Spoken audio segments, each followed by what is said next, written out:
সারা কলকাতা যেন কাশছে। সবারই কিছু না কিছু গলায় ইরিটেবিলিটি, একটা কাশি, তার সাথে ব্যথা, এবং একদিন দুদিন যে হচ্ছে তা নয়, বেশ কিছুটা লম্বা হলে চলছে।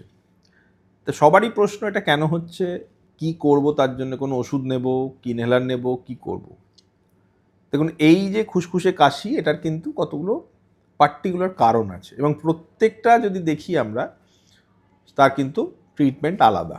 যেটা খুব কমনলি যে কারণে দেখা যায় যে আপনাদের কোনো অ্যাসিড রিফ্লাক্স হচ্ছে কিনা, সেইখানে যে কাশিটা আমরা দেখি, সেক্ষেত্রে কিন্তু আমরা সবসময় বলি আপনার কিন্তু একটা প্যান্টোপ্রাজল জাতীয় ওষুধ খেতে হবে আপনাকে, এবং খাওয়া দাওয়াটাকে আর খাওয়া আর শুতে যাওয়ার মধ্যে একটা গ্যাপ মেনটেন করতে হবে। অত্যধিক চা কফিটাকে বন্ধ করতে হবে, তাহলেই রিফ্লাক্সটা কমে আসবে। এছাড়া আরও কিছু ওষুধ আছে। আরেক ধরনের জিনিস হচ্ছে, কারোর একটা ধরুন ক্রনিক একটা নেজাল কনজেশন আছে একটা অ্যালার্জির থেকে, সেখান থেকে একটা ওই পোস্ট নেজাল ড্রিপ হচ্ছে, সেক্ষেত্রে আমরা কিছুটা নাকের ড্রপ, এই ধরনের ওষুধগুলোতে আরাম পাই। আরেক ধরনের ক্ষেত্রে একটা ক্রনিক ফ্যারেঞ্জাইটিস রয়েছে, গলার পেছনটা একটা প্রদাহ আছে যেটা প্রায় 2 সপ্তাহ খানেক চলতে থাকে। এইগুলো আরও একটা খুব সমস্যার সৃষ্টি করে, যখন এই কাশি আর এই কথা বলার সময় কাশিটা পেয়ে যায়। যারা যারা এই কথা বলার প্রফেশনে আছেন, তারা কিন্তু খুব সমস্যায় পড়েন। তো তারা কি করেন, সবসময় একটা মনে হয় যেন গলার কাছে একটা কফ আটকে আছে, তো এইটাকে একটা গলা খাঁকারি দিয়ে বার করার যে চেষ্টা করেন, এতে হয়তো একটু লাভ হয়, কিন্তু আবার দেখা যায় যে ওই গলার খুসখুসে ভাবটা রয়ে গেছে। তো আমি তাদেরকে বলি যে আপনারা কিন্তু এই কাশিটাকে সবসময় ঝেড়ে ফেলার চেষ্টা করবেন, ওতে কোনো লাভ হয় না।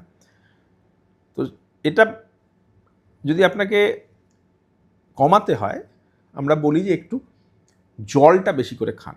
জলটা বেশি করে খেলে একটা লোকাল হিউমিডিফিকেশান এফেক্ট হয়, এবং তার জন্য কিন্তু এই ইরিটেবিলিটি, পিছনের গলার যে কাশির একটা সোট এই ব্যাপারটা কিন্তু অনেকটা কমে যায়। এছাড়া আপনি মুখে কিছু লবঙ্গ জাতীয় জিনিস রাখতে পারেন, তাতে কিন্তু একটু কাউন্টার এফেক্ট হয়ে এই কাশির দমকটা, অথবা খুসখুসে ভাবটা, গলায় সবসময় একটা কিছু আটকে আছে, এই ব্যাপারটা কিন্তু কমে আসে। আর একটা ধরন যেটা আছে, সেটা কিন্তু আমরা বলছি যে একটা অবস্ট্রাকটিভ এয়ারওয়ে ডিজিজের কম্পোনেন্ট হিসেবে একটা থাকে। তো সেক্ষেত্রে অনেক সময় আমাদের ইনহেলার ইউজ করতে হয়।